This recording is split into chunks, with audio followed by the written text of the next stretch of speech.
As an executive, whether you're the governor or the president, you cannot just with the swipe of a pen force mandates onto private businesses. The Biden administration is trying to force these vaccine mandates through OSHA. New Hampshire is going to join in the lawsuit against that. But one of the foremost responsibilities as a governor, as an executive, is to know the limitations of that power. And so what I have a lot of problems with is other governors or Republicans or whoever is trying to do it to put in mandates on the other side, to say, well, a business can't mandate a vaccine. Look, that is an infringement on the individual liberties of that businesses. And so, again, as Republicans, the core conservative values are those individual liberties. Government should not be telling businesses who to hire and fire, whether we like the ends or not. I'm as pro-vaccine as they come. I want everyone to get the vaccine. It has to be a choice. If a business wants to say you have to get vaccinated to work in my business, that's their choice. It always has been. Those rules have not changed and should not change. And so you can't have it both ways. I don't think the Biden administration should be forcing a mandated vaccine. I don't think governors or other entities should be forcing business not to allow a vaccine mandate. I ran a business. I can't imagine if the government came in and said, sorry, you have to keep these people hired. You have to get rid of these people. That ain't their business. That's the private business. And so I'm just trying to remind Republicans, you have to be consistent. These are our conservative values of individual liberties. This is what makes America great. You can't play both sides of the coin just because the ends justify your means. Governor, but when you think about that and you think about your state, for example, there are obviously additional costs, significant costs to the state for people that suffer from COVID-19. Taxpayers ultimately suffer at the same time because they're going to pay in part for those costs. So how do you think about that element of it? Well, you have to manage the cost, to be sure, whether it's some of the assistance that the federal government is offering to bring, and they've brought a lot of assistance as it surrounds the testing and the vaccine and all of that. We're very grateful for that. New Hampshire's been very successful in terms of we have one of the lowest hospitalization and COVID rates in the country, lowest death rate in the country and all of that, strongest economy. We found that balance.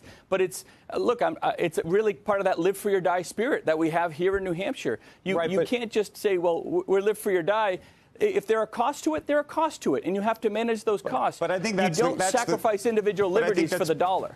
I think that's part of the question, though. You know, when the pandemic began, we decided we were willing, as a country, on a federal level, to throw lots of money at this across the country, at businesses, at industry, trying to get that to as many people as humanly possible, irrespective of their own quote-unquote personal responsibility and all of those issues. And now here we are at a moment where we're saying, actually, well, we're going to pay for the impacts of the pandemic and COVID, but we're not going to necessarily ask you to protect yourself or not. I mean, we're going to ask you to, but if you don't, it's still on us.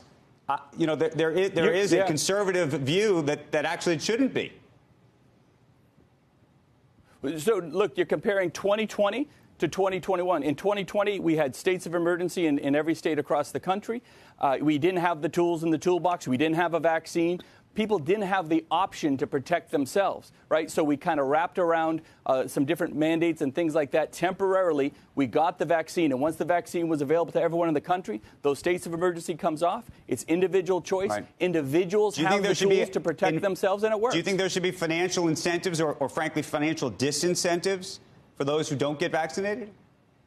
No, you're trying to link dollars and monetary value to health decisions on an individual. Those two things should never cross. Right now we're saying, look, if you have chosen not to get the vaccine at this point, the information's out there. Hopefully you've talked to your doctor. You've made that decision. I might not agree with it as governor, but it's your decision to make. To start incentivizing and Governor, paying you're not people for universal health care. No, I'm not. Right, no, because but this is the point. Effectively, you're saying you are for universal health care. Do you see the issue? No, I don't. Not at all. You're not making any sense. You're comparing universal health care with a vaccine mandate? That the government, if they're arguing that the government and taxpayers should pay for everybody who suffers from COVID-19, but you're not requiring them to take the vaccine and do everything in their power to try to protect themselves, and therefore the taxpayer in this regard, it doesn't make sense.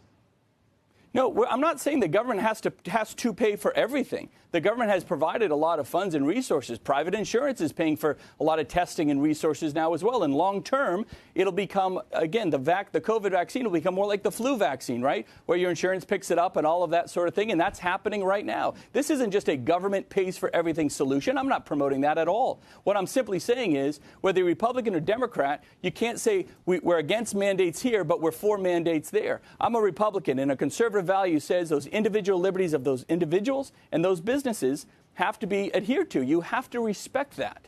And just because I want everyone vaccinated just doesn't mean as a governor or president with a sweep of a pen I should be able to force it. I should be able to create loopholes like Biden is trying to do. And we're going to fight that because you have to let people make that choice. You absolutely have to do that. Shepard Smith here. Thanks for watching CNBC on YouTube.